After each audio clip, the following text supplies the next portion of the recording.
በእንቅልፍ ልብ ውስጥ የሚታይ ብለው ነው የሚገልጹት።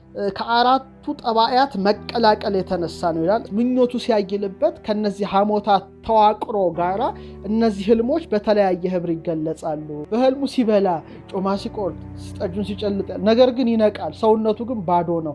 ህልም መልአካዊ የሚባል ህልም አይነት አለ። ፕሮፌቲክ ድሪምሶች ልናይ እንችላለን፣ ትንቢታዊ ህልሞች።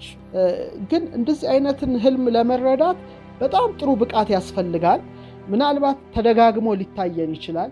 ከአሳሳች ህልምን በዚህ ልንለይ እንችላለን። ኃይልን የሚያጎናጽፍ ሰዎችን ከክፋት መንገድ ወደ በጎ መንገድ የሚመልስ ነው። ህልም ሰይጣናዊ የሚባል ህልም አይነት አለ። መንፈስን የሚረብሽ ኃጢአት፣ ነውር የሞላበት ጭካኔን የሚያስተምረን አይነት አድርጎ የሚያሳይ ነው። መባረቅት ብልጭ ሲሉ፣ ነጎድጓድ ገገግ ሲል፣ መብረቆች ብልጭ ሲሉ ሙታንን ሊያይ ይችላል።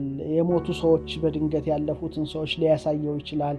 ልክ ሳንበቃ የበቃን አስመስሎ የሚያታልለን ህልም ማለት ነው። የሌለንን ነገር ሰጥቶ የሌለንን ክብር አድርጎ አስመስሎ እንድንታበይ በትዕቢት ሊጥለን ሊያሳየን ይችላል። እኔ በቅቻለሁ፣ የሌላውን ኃጢአት ለይቼ አንጥሬ አውቄዋለሁ በህልሜ ያላቸው ራስን ከባድ አድርጎ ሌላውን ማዋረድ ሳይሆን ትሕትናን መላበስ እና የራስን ኃጢአት መመልከት ነው ብለው አስተምረውታል። ብልህ ሰው አይወድቅም፣ አይታለልም። በጣም መጠንቀቅ ያስፈልጋል።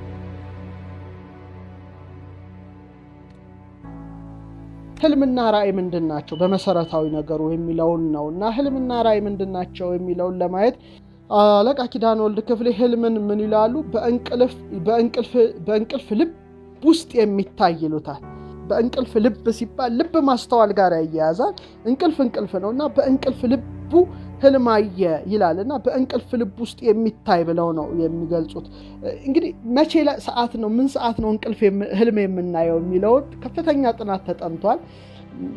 ሰከበ አለ። ሰከበ በእኛው ቋንቋ ስናወራ በግዕዙ ጋደም ማለት አይንን የመጨፈን ጡንቻዎችን የማረጋጋት ሰከበ ጋደም አለ። ኖም የመተኛት ደቀሰ ጨርሶ የማንቀላፋት። ሳይንሱ ግን የአይን እርግብግቦሽን ጭምር ይጨምራል እና ለህልም መንስኤ የሚችሉ ከፈጣን የአይን እንቅስቃሴ ወይም REM እንቅልፍ ጋራ የተያዙ ማብራሪያዎችን አብዛኛውን ጊዜ ይሰጣል። ስለዚህ ምንድናቸው እነዚህ ነገሮች? እንዴት ነው ከሰውነታችን ጋር የሚዋሃዱት? እንዴት ነው ህልም ዓለም ውስጥ ሊያስገቡን የሚችሉት? ካስገቡንስ ምን አይነት ህልም ሊያሳየን ይችላል የሚል ሳይንሳዊ ዴፊኒሽኖች በተለያዩ ተመራማሪዎች ይሰጣሉ። ይሄንን ካየን የህልም አይነቶችን እስቲ እንደ ኢትዮጵያውያኑ እይታ ላቅርብ። የመጀመሪያው ህልም መልአካዊ ይባላል። ህልም መልአካዊ የሚባል ህልም አይነት አለ። ይሄ እንግዲህ ከመንፈሳዊ አስተውሎት ወይም እይታ ስናየው ቅዱሳት መጻሕፍትን ያማከለ ህልም ብለን ማየት እንችላለን። ይሄ መልአካዊ ህልም ወይም ከላይ ከአምላክ የሚገለጽ ህልም ተብሎም ሊፈታ ይችላል። እነዚህ ብዙ መልኩ ማየት እንችላለን። አንደኛ ፕሮፌቲክ ድሪምሶች ልናይ እንችላለን፣ ትንቢታዊ ህልሞች። ለምሳሌ አቤሜሌክን በህልም ሲያስጠነቅቀው እናያለን፣ ሳራን እንዳይወስድ። ያዕቆብ ደግሞ ከምድር እስከ ሰማይ የተዘረጋ የወርቅ መሰላልን ሲያይ እንመለከታለን። በጣም ይገርማል። ላባን ደግሞ በህልሙ ሲያስጠነቅቀው እናያለን። ዮሴፍ ያየው ህልም፣ የፈርዖን እንጀራ ጋጋሪና ጠጅ አሳላፊ ያዩት ህልም፣ እነ ፈርዖን ያዩት ህልም፣ እነ ሰሎሞን ያዩት ህልም፣ እነ ናቡከደነጾር ያዩት ህልም ተጠቅሰዋል። በአዲስ ኪዳን ደግሞ ዮሴፍ ያየው ህልም፣ አረጋዊ ዮሴፍ ሰብአ ሰገል በህልም በሌላ መንገድ እንደሄዱ ያዩት ህልም፣ የጲላጦስ ሚስትም ራሱ ያየችው ህልም ሁሉ የምናየው ነገር ነው። ስለዚህ እነዚህ ነገሮች ከላይ የሚገለጹ መልእክት ያላቸው ሲሆኑ እንግዲህ ህልም መልአካዊ በሚል ቋት ውስጥ መክተት እንችላለን። ግን እንደዚህ አይነትን ህልም ለመረዳት በጣም ጥሩ ብቃት ያስፈልጋል። ወይም ደግሞ ጥሩ ህልም ፈቺ እንደ ዮሴፍና እንደ ዳንኤል ያስፈልጋል። አሁን ዳንኤል ምን ብሏል? ህልምን እንጂ የሚተረጉም እግዚአብሔር የገለጠለት ነው ይላል። ስለዚህ ይሄ ናቡከደነጾር ያየውን ራሱ የወርቅ አንገቱ፣ ደረቱ የብር፣ ወገቡ የብረት፣ ጭንና ጭኑ የብረት፣ እግርና እግሩ የብረትና የሸክላ ቅልቅል ምስል ነውና የሚተረጉምለት ጭምር አጥቷል። ህልሙም ጠፍቶታል በመጀመሪያ ደረጃ እና ዳንኤልና ሰለስቱ ተርጉመውለታል። ስለዚህ እነዚህ ከላይ የሚገለጹ ህልሞችን ለመረዳት የፈጣሪ ኃይል ያስፈልጋል ማለት ነው። ምናልባት ተደጋግሞ ሊታየን ይችላል። ከአሳሳች ህልምን በዚህ ልንለይ እንችላለን። ይህ ህልም መልአካዊ የሚያረጋጋ፣ ሰላም የሚሰጥ ትልቅ በቃ ሐሴት የሚሞላ ኃይልን የሚያጎናጽፍ ሰዎችን ከክፋት መንገድ ወደ በጎ መንገድ የሚመልስ ነው። ሌላው ሁለተኛው ህልም ሰይጣናዊ የሚባል ህልም አይነት አለ። ይሄ ደግሞ በጣም ግራ አጋቢ፣ በሰቆቃ የተመላ በጣም አስፈሪ፣ አስጨናቂ፣ በተለይ የክፋት መልእክቶችን ያዘለ በመሆኑ ልንረዳው እንችላለን። ለምሳሌ እንደ ሄሮድስ ይላሉ በጣም የክፋት ነገርን ይነግረው ነበረ። ይሄ እንግዲህ ህልም ሰይጣናዊ የሚባለው የህልም አይነት ነው። መንፈስን የሚረብሽ ነው። ከአምላክ እንደሚሰጠው የመረጋጋት ህልም ሳይሆን መንፈስን የሚረብሽ ጭካኔ ነገር ያለበት፣ በተለይ ደግሞ ጭካኔን የሚያስተምረን አይነት አድርጎ የሚያሳይ ነው።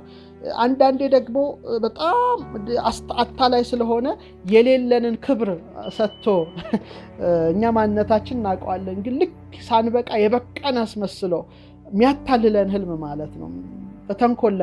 በተንኮል ለመጣል የሌለንን ነገር ቆልሎ ራሳችንን ሳናውቅ ሊጥለንም የሚያሳይ ህልም መሆኑን ግን በጣም መረዳት አለብን።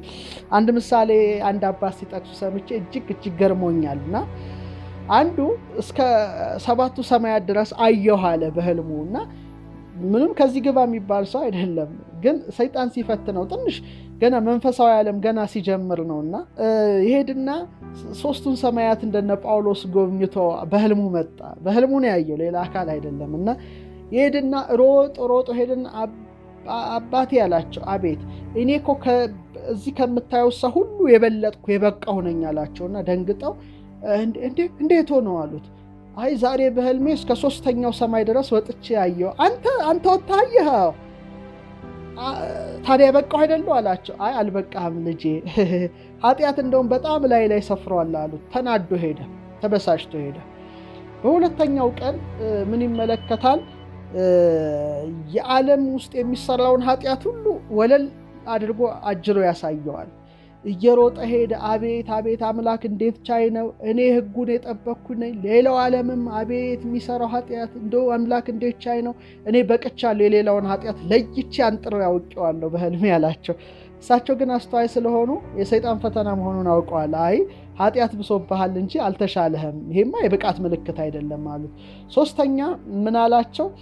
ርግብ መታ ላይ ስታርፍ በህልም አየሁ ይላቸዋል። ልክ እንደነ ባስሊዮስ አሁን ሲያስተምሩ ርግብ መታ ታርፍባቸው ነበር ይላልና እኔ እንደነ ባስሊዮስ ርግብ መታ ታርፋብኛለች በህልሜ፣ ከሌላው የበቃው ነኝ አላቸው። ጣውላ እንጨት መስላሃት ሊሆን ይችላል እንጂ ርግብማ አንተ ላይ በህልም አታርፍም አሉት። ተበሳጭቶ ሄደ። በ4ኛው ግን ከልጅነት እስከ እውቀት የሰራው ኃጢአቱ ታየውና በጣም እያዘነ እየለቀሰ ሄዶ በጣም አባቴ በጣም ዛሬ ያየሁትን በጣም ያሳዝናል። ምን አየህ ልጅ ያሉት። ከልጅነት እስከ እውቀት የሰራሁት ኃጢአቴ ታየኝ ብሎ ሲነግራቸው ልጅ አሁን ገና በቅተሃል ብለውታልና ብቃት ማለት ሰውን መወንጀል፣ ራስን ከባድ አድርጎ ሌላው ማዋረድ ሳይሆን ትሕትናን መላበስ እና የራስን ኃጢአት መመልከት ነው ብለው አስተምረውታል ይባላል። ስለዚህ እዚህ ላይ ነው በጣም መጠንቀቅ አለ። ሰይጣን ሲፈልግ ራሱ ይለዋውጣል። አንዳንዴ ግራ አጋቢ፣ አስፈሪ፣ ጭንቀት ያለው እንደ ሄሮድስ የክፋት መልእክት ያዘለ ህልም ሊያሳይ ይችላል። ሁለተኛ ደግሞ የሌለንን ነገር ሰጥቶ የሌለንን ክብር አድርጎ አስመስሎ እንድንታበይ በትዕቢት ሊጥለን ሊያሳየን ይችላል። ስለዚህ ቢዋይስ በጣም እንደ እባብ ልባሞች መሆን እዚህ ላይ ያስፈልጋልና ብልሰው አይወድቅም፣ አይታለልም። በጣም መጠንቀቅ ያስፈልጋል። 3ኛው ህልም አይነት ህልም ሐሞታዊ። እነዚህ እንግዲህ ከ4ቱ ባህሪያት የተነሳ የሚታዩ እንደሆኑ ቀደምት የኢትዮጵያ ሊቃውንት በዝርዝር ጽፈዋል። በተለይ መጽሐፈ ፈላስፋ ጠቢባን ከ4 ነገሮች የተነሳ ይታያል ይላል። ደም፣ በልቅም፣ ሳፍራ፣ ሳውዳ ይላል። ከ4ቱ ጠባያት መቀላቀል የተነሳ ነው ይላል። እሳትነታችን፣ ውሃነታችን፣ ነፋስነታችን፣ መሬትነታችን። የደማዊ ባህሪ የሆነው ደም የሚባለው ስጋችን ውስጥ በጣም ሲነሳሳ ወይም ሲመላለስ በጣም ቀያይ ህብራተ ቀለማትን ሊያይ ይችላል። ደም ከሰውነቱ ሲወጣ ሲፈስ ሊያይ ይችላል። ይህ እንግዲህ ደም የሚባለው የአንድ ደማዊ ባህሪው ሲጸናበት የሚያሳየው ህልም ነው ብሎ ይጽፋል። ሌላ እሳታዊ ባህሪ የሆነውን ምን ይላል? ሳፍራ ይለዋል ይገልጽና ሳፍራ በስጋችን ውስጥ ሲመላለስ ይላል ሲነሳሳ ሰው ተኝቶ በህልሙ እሳት ሊያይ ይችላል። መባረቅት ብልጭ ሲሉ፣ ነጎድጓድ ገገግ ሲሉ፣ መብረቆች ብልጭ ሲሉ ያል። መታጠቢያ ቤት ውስጥ ፍል ውሃ ሊያይ ይችላል።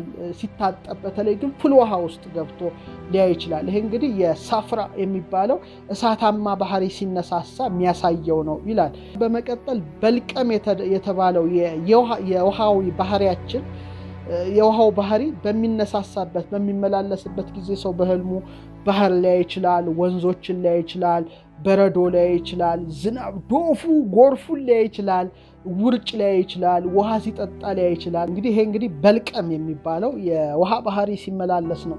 የመጨረሻው ሳውዳ የሚባለው ደግሞ የመሬታዊ ባህሪ ሲመላለስበት ይላል መጽሐፈ ፈላስፋ ጠቢባን። ጨለማን ሊያይ ይችላል። ይሄ ደግሞ ትንሽ ከመሬት ጋር ይያያዛል። ሙታንን ሊያይ ይችላል። የሞቱ ሰዎች በድንገት ያለፉትን ሰዎች ሊያሳየው ይችላል። መቃብራት ቦታ ሊያሳየው ይችላል። የሐዘን ስርዓት፣ የለቅሶ ስርዓት፣ የሆነ የሐዘን ልብሶችን ሊያይ ይችላልና ይሄ ሳውዳ ይሄን ሲያይ ደግሞ ሰውየው ወደ እርሱ ይላል ይበው ፍርሃት ወረአድ፣ ፍርሃትና ረአድ ይገባል ይላል። አሁን እንግዲህ እነዚህ አራቱ ሳፍራ፣ ሳውዳ፣ ደም፣ በልቀም የሚባሉ ከአራቱ ባህሪያት የሚመነጩ አራቱ ህልም ሐሞታዊ የሚባሉት ነገሮች በሰውነታችን ውስጥ በሚነሳሱበት ጊዜ እነዛን ህብራትን ያሳየናል ብሎ ይሄ መጽሐፍ ያስቀምጣል። ይህ እንግዲህ ከእግዚአብሔርም አይደለም ከሰይጣንም አይደለም። ህልም መልአካዊ አይደለም፣ ህልም ሰይጣናዊ አይደለም። በጣም መጠንቀቅ ያስፈልጋል። ብቻ ከተገነባንባቸው ውቅሮች የሚመጣ ነው እና አንድ ቅዱስ መጽሐፍ ጥቅስ ሳነብ በጣም ገርሞኛል። ኢሳይያስ 29:8 ላይ አንቡ ምን ይላል? ተርቦም እንደሚያልፍ ሰው ይሆናል ይላል፣ በህልሙም ይበላል ይላል። ርቦታል። በህልሙ ሲበላ፣ ጮማ ሲቆርጥ፣ ጠጁን ሲጨልጥ፣ ነገር ግን ይነቃል፣ ሰውነቱ ግን ባዶ ነው። ተጠምቶም እንደሚያልም ሰው ይሆናል፣ በህልሙም እነሆ ይጠጣል፣ ነገር ግን ይነቃል፣ እነሆም ይዝላል፣ ሰውነቱ አምሮታል ይላል። ስለዚህ ሰዎች በሚያምራቸው ነገር በመብል በመጠጥ ጊዜ እነዚህ ባህሪያቶቹ ሲያይሉበት፣ ምኞቱ ሲያይልበት ከነዚህ ሐሞታት ተዋቅሮ ጋራ እነዚህ ህልሞች በተለያየ ህብር ይገለጻሉ። እንደውም ሰዎች የሚያስቡትን ነው የሚያሳየው ይላል። የሚያስቡት የሚመኙትን። ለምሳሌ ኮምፒውተር ላይ ያሉ ስለ ኮምፒውተር ሊያዩ ይችላሉ። ሯጮች ሲሮጡ ሊያዩ ይችላሉ። ሼፎች ስለ ምግብ ሊያዩ ይችላሉ። ይሄ እንግዲህ ቀን ውሎውን የሚያስቡትን ያሳያቸዋልና ሰው የሚያስበውን የሚመኘውን ሊያሳዩት ይችላሉ እነዚህ ባህሪያቶቹ ማለት ነው። ስለዚህ ህልም መልአካዊ፣ ህልም ሰይጣናዊ እና ህልም ሐሞታዊ ተብሎ የኢትዮጵያው ዶክመንት እንግዲህ ለይቶ አንጥሮ በዚህ መልኩ አቅርቦልናል እና ተመልካቾቻችን እነዚህ ነገሮች በደንብ አድርገን ማየት ይገባናል።